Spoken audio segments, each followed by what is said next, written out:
So we are in Daf Lamed Zayin Amid Base, 37b, and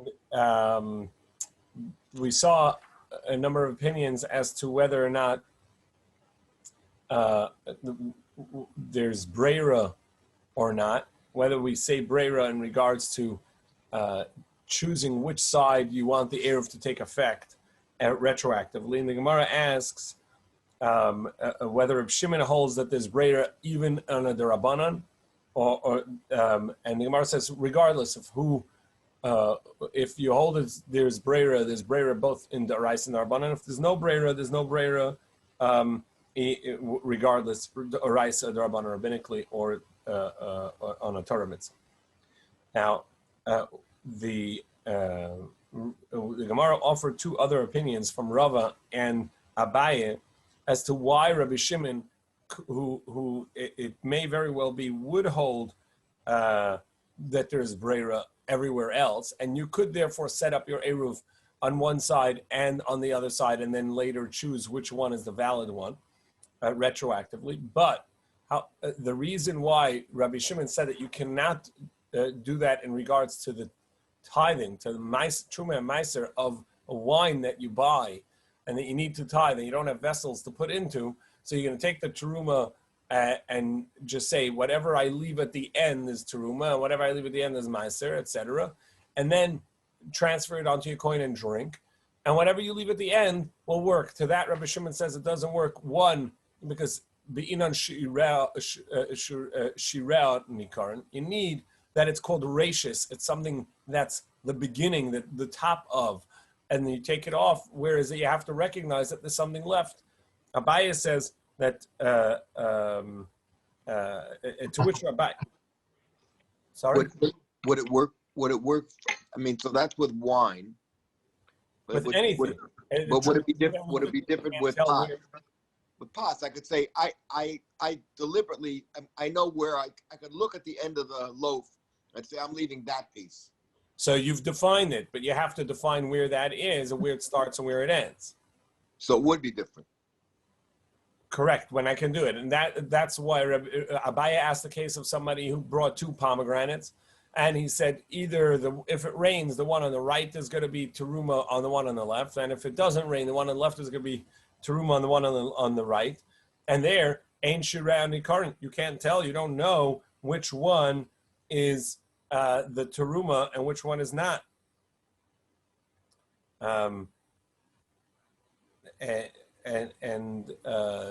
Would you say over there that it's not going to be truma? And then he brings a mishnah which would contradict this, would say that it does work. And that's when somebody had a pile of grains, and he said, in the center is where I make teruma, like Michael's case of I had a loaf of bread, the end is teruma. And whatever remains around it is not going to be a teruma. That's the remainder. And so over there, it counts as a remainder. So that's what we're up to. So Amalei Abaye. So Abaye said, there's about 5-6 lines on the narrow lines at the bottom of Lamed Zayin at base 37b. Amalei Abaye said to him, Elamiata, if that's the case, if he had two untithed, non-terumad pomegranates. And he says,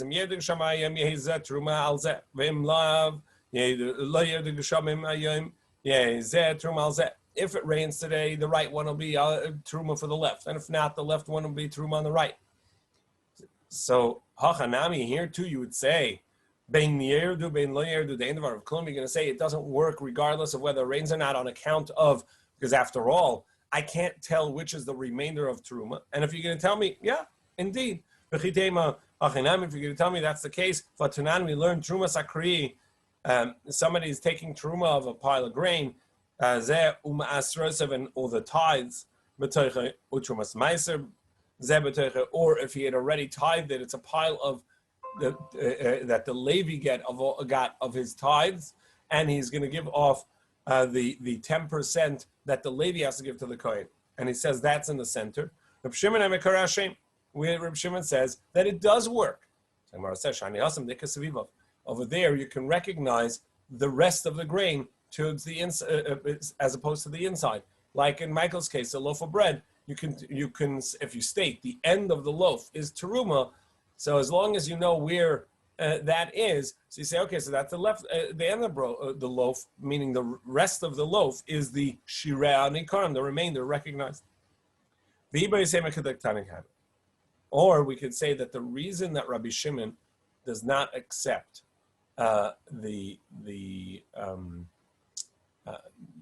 separating of the wine, and when you say I'm leaving the remainder, it's not because as Rava said, because be'inon shireh nekarim, you have to be able to recognize the remainder, and that's what defines the teruma you take as rashis, as the head, as the first, as the separated part.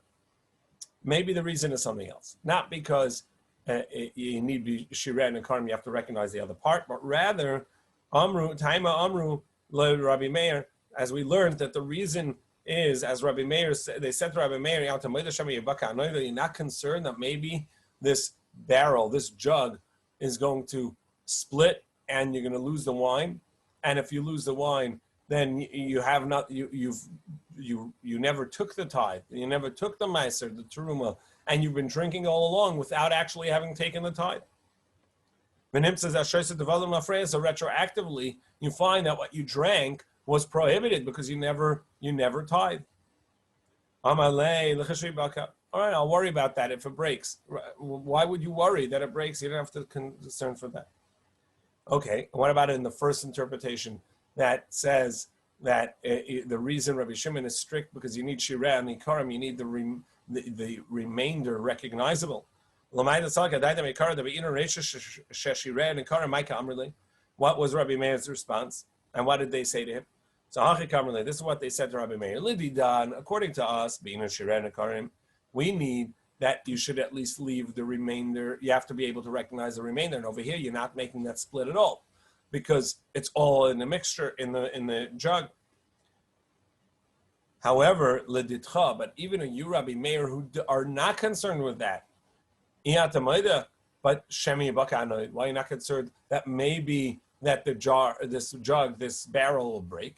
And he's going to be drinking a tevel, untied, unterumad produce, wine retroactively, because right now he never end up taking a teruma. So, to which he answers, I'll be worried about that when it actually happens.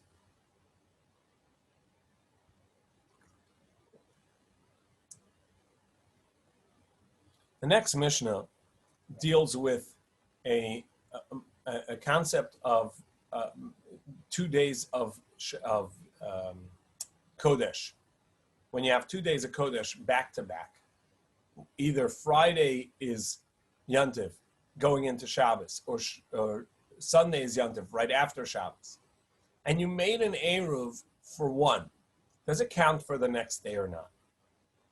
Do we say, since I made an Eruv, let's say Yontif is Friday, Thursday night before Yontif, I put down an Eruv outside of the city.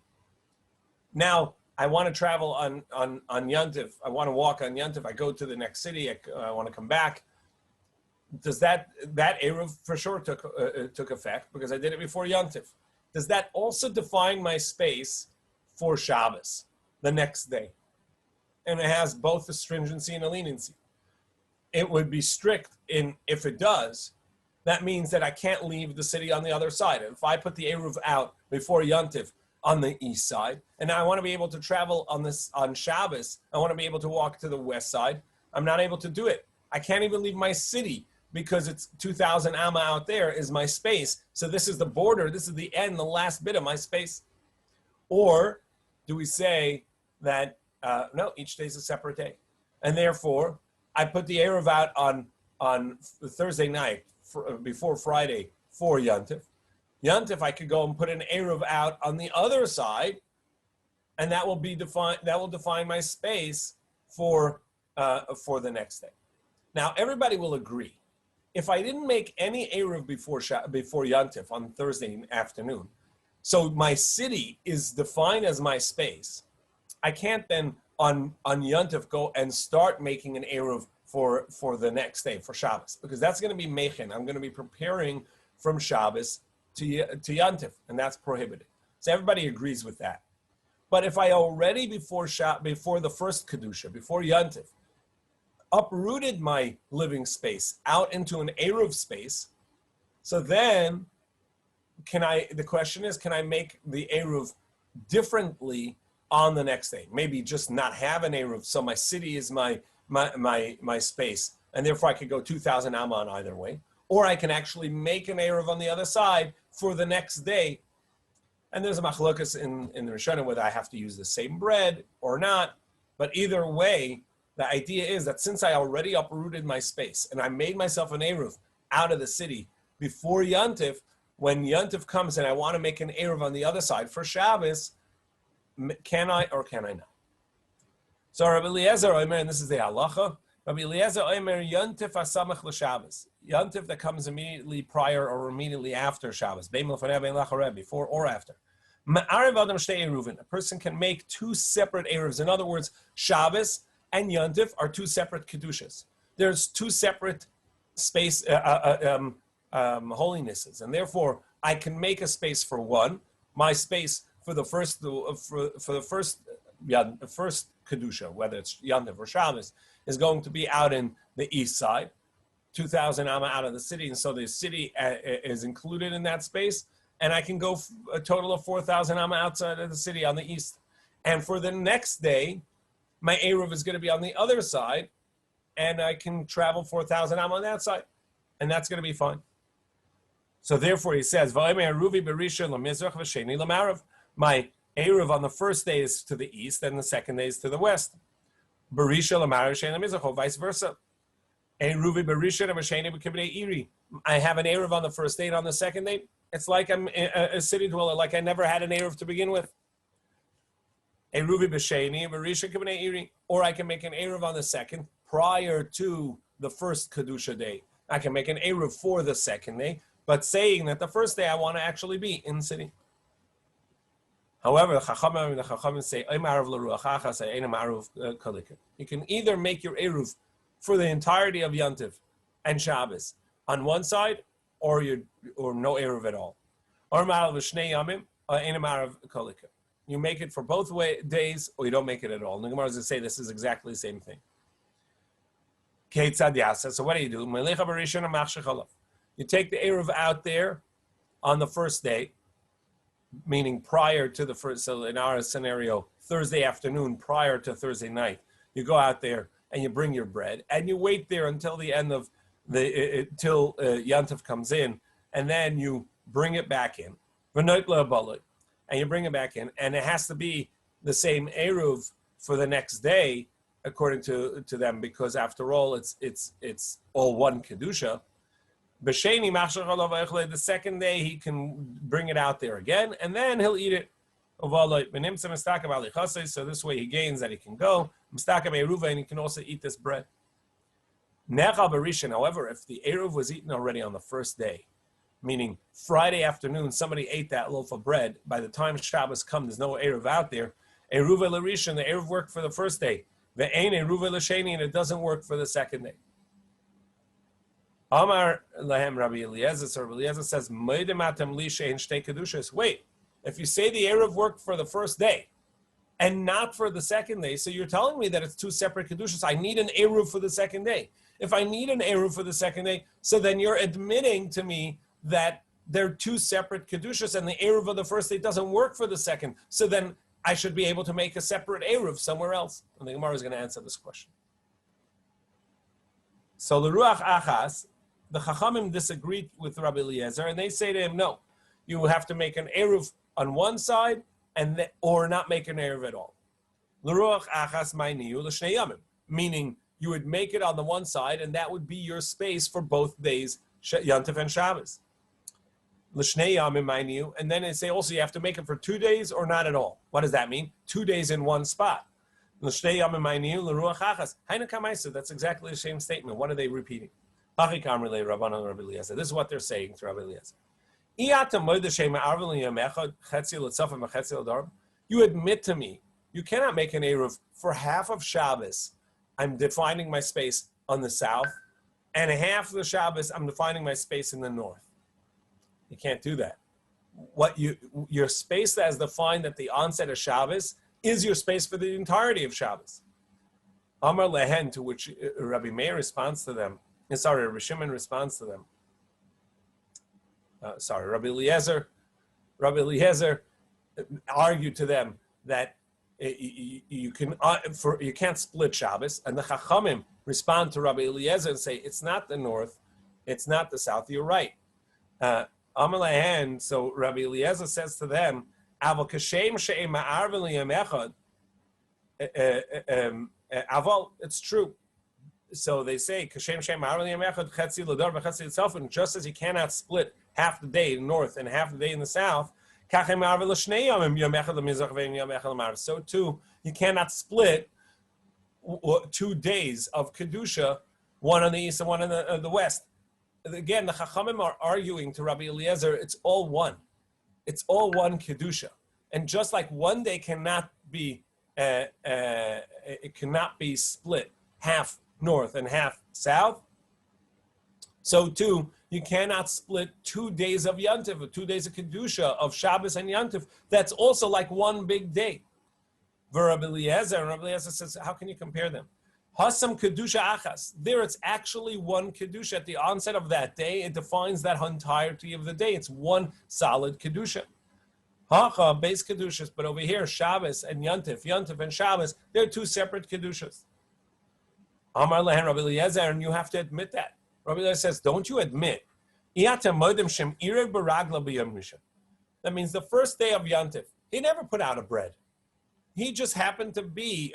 He went out of the city on the east side, and he stationed himself within 2,000 amma, but far away from the city.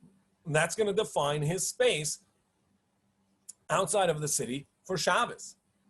And then he comes back into the city, and the next day he takes a walk the other way. It's going to define him. He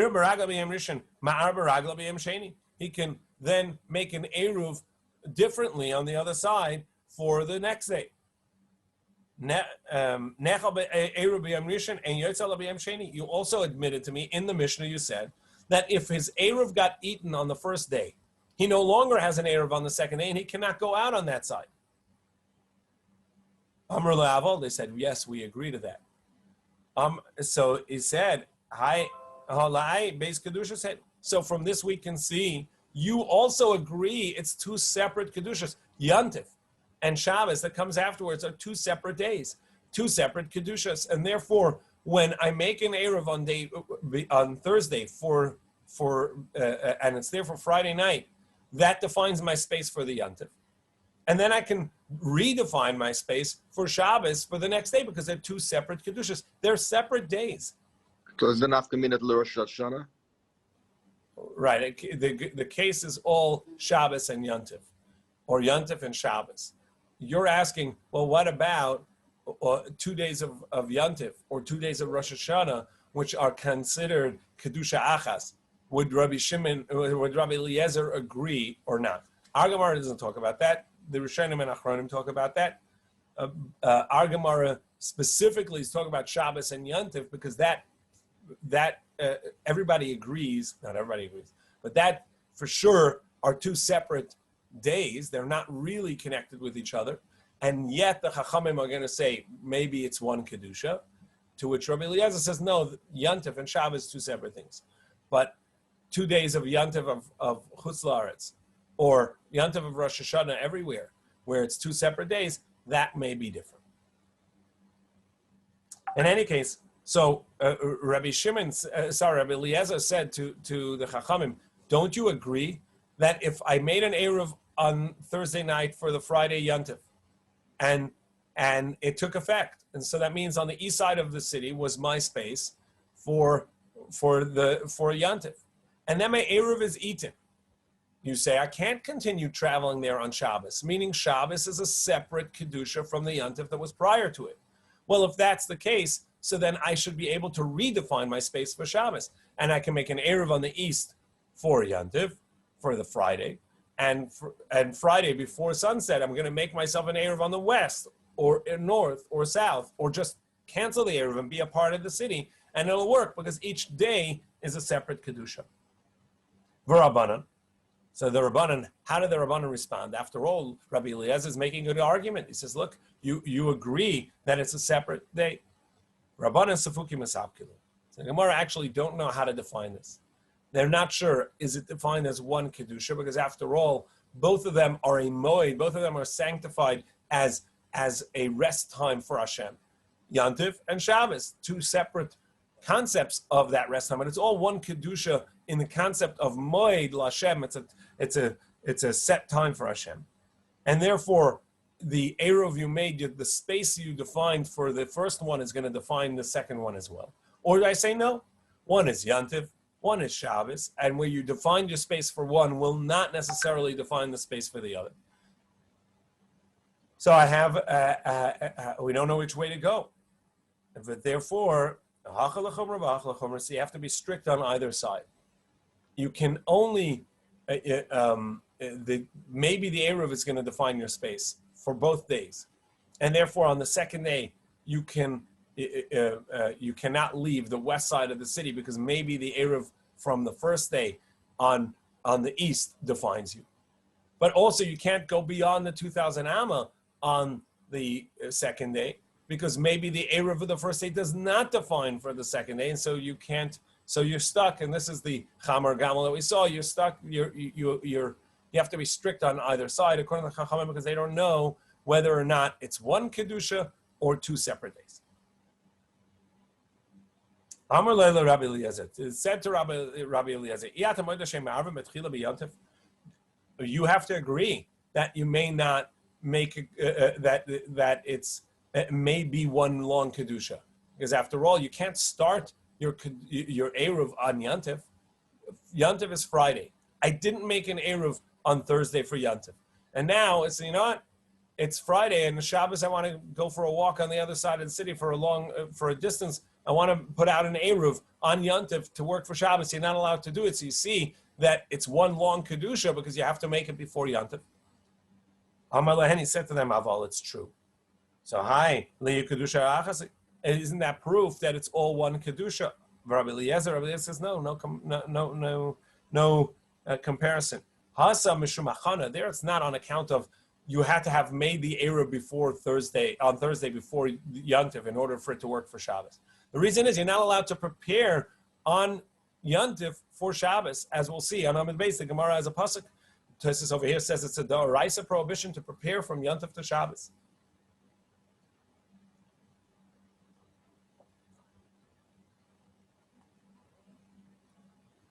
Tanarabban. So the Brisa taught.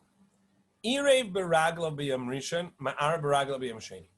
On the first day of Yantiv, so Thursday afternoon, he went out of the city. He's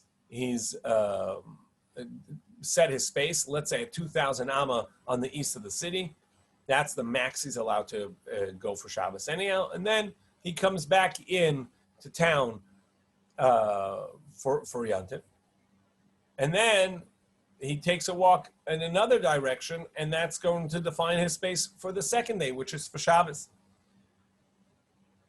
Nechel Eruva, however, Nechel Eruva b'yom rishon, if you put a bread out and that got consumed on the first day, ein yotzeh lo b'yom sheni, he cannot go out on the second day. Divrei Rebbe. This is the opinion of Rebbe. In the version we have right now, Rebbe says, Rabbi Yehuda Nasi says that you can walk out for the second day, but if you had a bread out and it was consumed, you do not go out on the second day, and he has to remain. And the second day, he's like a city dweller. However, the idea that Rebbe holds is that he's for sure like it's two separate days, and he's going to be like a city dweller, that he can go 2,000 one way, 2,000 on the other. Not like the Chachamim before, who say that you cannot go on the west at all. However, Rabbi Yehuda says, and now we turn to Lamed Chesam base 38b. Rabbi Yehuda says, Hareza Chamar Gamel. No, he loses out on both ends. He cannot go beyond the 2,000 amma because maybe the Eruv only worked for one day. He cannot go anywhere on the west because maybe the Eruv worked for both days, and his space is 2,000 amma on the east side. The third opinion here is Rabbi Shimon ben Gamliel, Rabbi Shmuel ben Moshe Rabbi Yochanan ben Breka Amrim, both Rabbi Shimon ben Gamliel and Rabbi Shmuel, the son of Rabbi Yochanan ben Breka, they say actually, if you made an Eruv on the first day, that means Thursday evening, at the onset of Yantiv, he was 2,000 Amma outside of the city on the east. He needs no Eruv for the second day. That defines his space both for the first and for the second day. And therefore, even if his Eruv was eaten, he put out a bread on Thursday for Yantiv to define his space, that will work for both days. And even if the bread was eaten on Friday, doesn't make a difference. His Eruv for the first day remains for the rest of the time. He can, even if it was consumed on the first day on Friday, he can still use it on the second day. So we have three opinions here in this brisa. Rabbi Yehuda Nasi, Rabbi, he says they're completely two separate days, like Rabbi Eliezer. And therefore, the Eruv that you made for one day does not bind you to the second day. If your Eruv was eaten on the first day, it doesn't make a difference for the second day. The Rabbi Yehuda, he says, no, I'm not sure which way to go, Cham or Gamel. It's like leading a donkey and leading a camel. You can't lead it from the front, you can't lead it from the back. You cannot go beyond the 2,000 Am on the east side. Maybe the Eruv didn't work for the second day. You cannot leave the city at all on the west side. Maybe the Eruv of the first day worked, and your space is 2,000 Amma outside on the east side, and this is the limit. The city is the limit of where you can go. Now, you can travel the whole city, even though that it's 2,000 Amma plus the entire city, as we'll see later in the Gemara, that the entire city is considered 4 Amos. That's your space. So as long as the city is within that boundary, you have the entirety of 2,000 Amma, you have the entirety of the city, but you can't leave the city on the other end.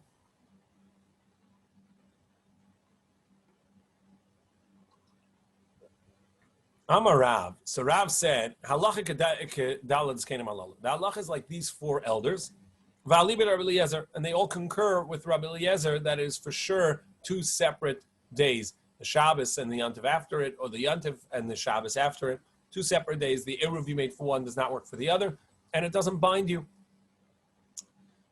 And it's all according to Rabbi Eliezer, the Amma Beis Kedusha saying that it's 2 Kedushas, 2 separate days. And these are the 4 elders.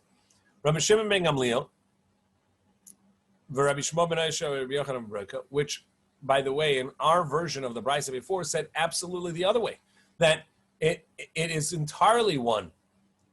Rabbi Eliezer, Rabbi Shimon, Rabbi Eliezer, Rabbi Shimon, and Rabbi Eliezer, the son of Rabbi Shimon, the Rabbi Yosef, Rabbi Yehuda Stimta, and Rabbi Yosef, Rabbi Yehuda, who many of the unattributed Mishnahs are his. The Ikka de Amri, those that say Chad Minai Rabbi Eliezer, and some say no, that one of these, the set of 4, is not the ones mentioned, but Rabbi Elazar, which is Rabbi Elazar ben Shamua. And therefore we're going to remove Rabbi Yosef, Rabbi Yehuda, who many of the unattributed Mishnahs are his. So Gemara says, wait, how can you tell me that Rabbi Shimon ben Gamliel and Rabbi Shmuel, the son of Rabbi Yochanan ben Breka, follow the opinion of Rabbi Eliezer that say that, and they all say that Yantiv and Shabbos are 2 separate Kedushas, and the Eruv you made for one doesn't work for the other, and you're not bound by it for the other. When in this brisa, they actually said it's all one, and you don't even need another Eruv for the other. The Eruv you made on Thursday evening for Friday is going to work for Shabbos as well. We hear that they say the opposite. The Gemara says Epach. We're going to have to swap it and say, no, they were the ones that said that the Eruv is separate and not Rabbi Hudanas. Well, wait, so then that's what we said in the name of Rebbe. You're right. So we have to say Rabbi Yehuda Nasi said like Rabbi Eliezer, and similarly, so the text of the brisa should read, V'chein Amar Rabbi Shimon Gamliel Rabbi Shmuel ben Moshe Rabbi Yochanan ben Breka. Rabbi Shimon ben Gamliel and Rabbi Shmuel agree to Rabbi that the Eruv on one does not work for the other. They're 2 separate days. It doesn't bind you one to the other. It's going to be 2 separate halachas. And so too, just as Rabbi said that, so too Rabbi Shimon ben Gamliel and Rabbi Shmuel the son of Rabbi Yochanan ben Breka. Well, if that's the case, so list in the four great Chachamim who follow the opinion of Rabbi Eliezer, list Rebbe as the fifth. The Gemara says, no, Rebbe, Tanila, V'lei Savarla. Rebbe, the compiler of the Mishnah, doesn't agree with this, but he compiled it as the opinion in the Mishnah because that was he was quoting his Rebbeim and the majority opinion. Rabbanan Nami, Tanila, well, then maybe the majority opinion also were only quoting someone else, but they don't hold of it. But Tanila, V'lei Savarla. So the Gemara says, no, Rav Gemara Gomerle. Rav knew that Rabbi Shmuel, the son of Rabbi Yochanan ben Breka, and Rabbi Shimon ben Gamliel, they are of the opinion that this is the halacha like Rabbi Eliezer, that each one is a separate day, they're two separate halachas, and the eruv for one doesn't work for the other, and it doesn't bind you on the other day. And Rabbi, he knew, as a student of Rabbi, he knew that wasn't his own opinion, he was compiling the opinion of the majority. Gemara says, "Kinach nafshi de Rav Huna." When Rav Huna passed away, Ayel Rav Chisda Lamirmi Rava de Rav. So Rav Chisda came up into the academy and challenged contradictory statements of Rav. We have Rav over here saying that the halacha is like Rabbi Eliezer and these four great sages, that Chachamim that said that the eruv for one doesn't work for the other, it doesn't bind you for the other, and you can switch the sides or not have an eruv in the second, and you can make one for the other. You can make one eruv on the other day. Is that really true that Rav said the halacha is like these four elders according to Rabbi Eliezer? And he holds that it's two separate kedushas, one on the one for Yantiv, one for Shabbos, and therefore if you make an eruv for Yantiv, that's an eruv for Yantiv alone, and for Shabbos you either don't have an eruv or you can make it differently. But what about this statement that it says Shabbos v'Yantiv? You have Shabbos and followed by a Yantiv. That the egg that was laid by one animal, by a chicken on one, would be prohibited on the other. It's nolad, and it remains prohibited for the other day. Wait, if you tell me it's two separate kedushas, so by the time the second day comes in, it's no longer a nolad. It's already been edible and food and good and ready to be eaten on day one. So day two, which is a separate day, should be valid. Amar Rabba Hasa Meshumachana. There, the reason is something else. There, it was prepared on Yantif for Shabbos. It was laid on Yantif for Shabbos. So you're preparing for Yantif Shabbos, and that's going to be a different prohibition. The Tani we learned. It says in regards to the double portion that fell on Friday of the month. The man said, so there it says that whatever they made on Friday was prepared for Shabbos. Chol mechen l'Shabbos, Friday of a weekday, that can be made for Shabbos. V'chol mechen l'Yantiv, and similarly, a weekday, a non-Kodesh day, is allowed to prepare for Yantiv. However, vein Yantiv mechen l'Shabbos, vein Shabbos mechen l'Yantiv. On Shabbos and Yantiv, you cannot prepare for each other. I cannot prepare something on Yantiv for Shabbos, and I cannot prepare on Shabbos for Yantiv. And therefore, if the egg was laid on Shabbos prior to Yantif, even though it's a separate kedusha, but I'm preparing on Shabbos for Yantif. Vice versa, if Yantif is Friday and it was laid on Friday, it's a preparation for Shabbos. I can't do that.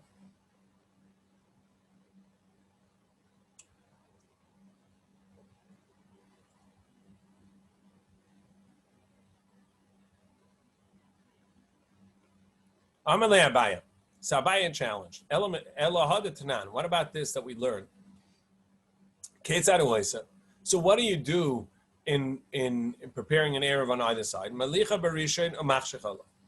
He goes out there on the first day, meaning before Yantiv. Thursday afternoon, he goes out there and he waits till the evening. So this way, he made the eruv for Thursday, but and then he brings the eruv back with him.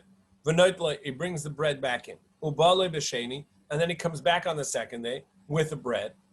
And as we mentioned in the introduction, a machlokes of whether it has to be the same bread or it can be a different bread.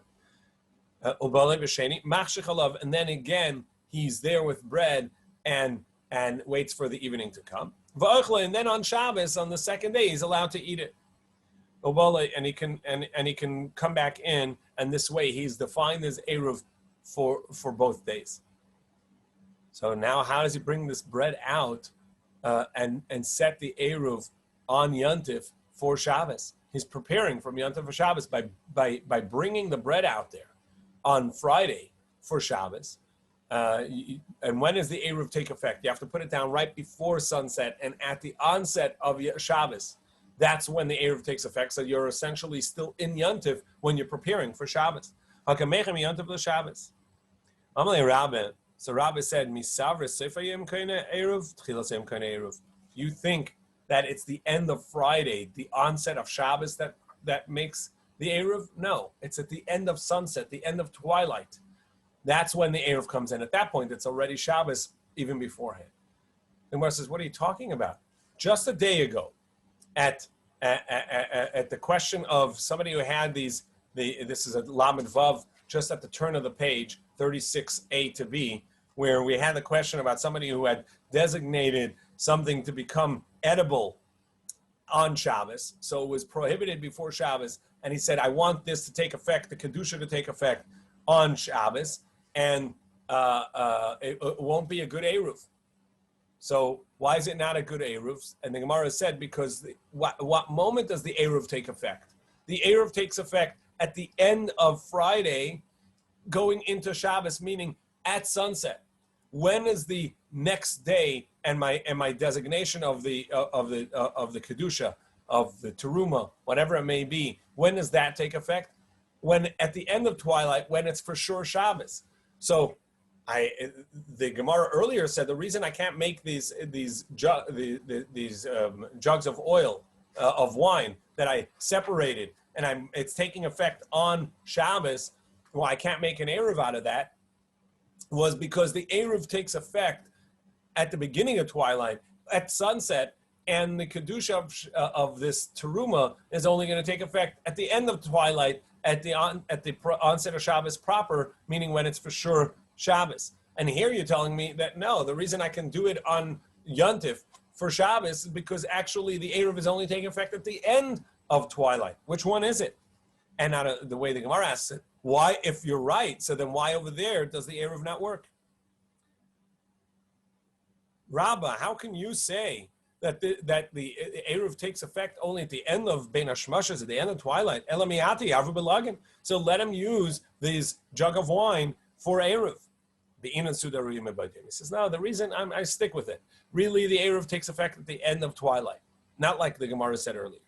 But the reason why you can't use the jugs of oil of wine, because you need something that's edible prior to Shabbos, and it wasn't edible prior to Shabbos. Not because it happens before the Kedusha takes effect, before the Teruma takes effect, but rather because it was inedible prior to Yontif and Shabbos.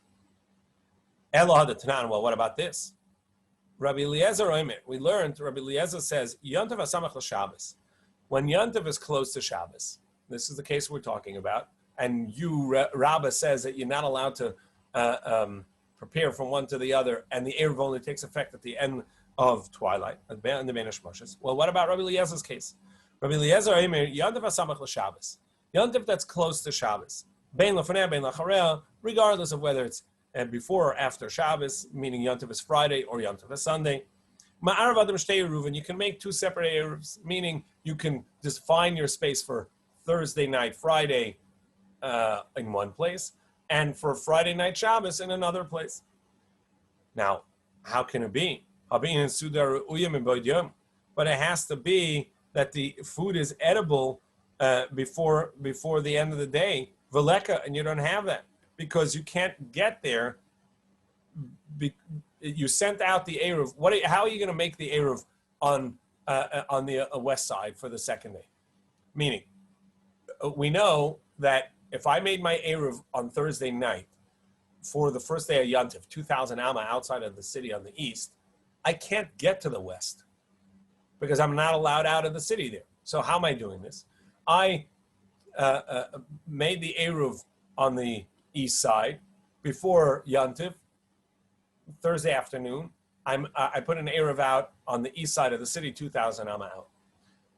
Yontif Day, I tell a friend, you're going out to the west, place an Eruv for me for Shabbos, 2,000 am outside the city of the west. But I can't eat there. I can't get there. I'm not allowed to have that yet because I'm not allowed on the west side yet. So how do I make an Eruv for the second day? The Gemara says, no, you're assuming that I limited myself to the end of the western side of the city and I can't go beyond because I made my Eruv 2,000 amma outside of the city on the east before Yontif. So I can't get out there.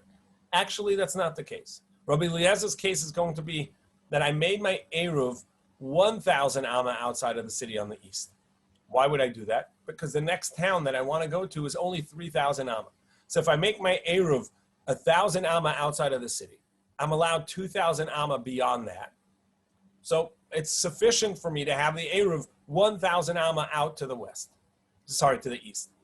Then on Yontif, for when I want to make the Eruv for Shabbos, I can still travel 1,000 to the 1,000 amma to the west of the city because my Eruv is only 1,000 amma on the east. So I have 1,000 amma. The entirety of the city counts as 4 amma. And then I can go 1,000 amma on the other side. So now I can put my Eruv down and it's edible to me, meaning I can attain that bread, I can reach that bread because I have 1,000 amma on either side. And then I'm going to put my Eruv for Shabbos on 1,000 amma, and that's going to give me 3,000 on the west side. And nothing, 1,000, but no additional on the east side. The Gemara says, Mi Savris, do you think that he did 2,000 amma? No, that's not the case. He put it by 1,000 amma outside of the city on the east, Lakan, to one side. And then, Ubesoif, Elif amma, Lakan, and then for the second day, he's putting it at 1,000 amma on the west side. And this way, he can actually still eat it. It's an edible meal. So Gemara says, what about this? Elahad Amar of Yehuda. What about the statement of Rabbi Yehuda? If I traveled out and I was actually physically there on the one side on the first day, so then I can make an Eruv on the other side on the second day. But if I'm going to say this is my Eruv, I'm defining my space for Shabbos to be on the other side. Well, then I'm actually preparing on Yontif for Shabbos because I'm stating this is my Eruv for the next day. Or Eruv Pasbi Amrisham Arab Pasbi Yasheni. If I put down bread, I can make a bread on the second day. Vakamechem Yontif for Shabbos, but he's preparing from one day to the next. Amalei Misavas the Azav Amamidi. You think that when he goes, he's stating something? The Azav Shasik, the Yasif. He's just going out there.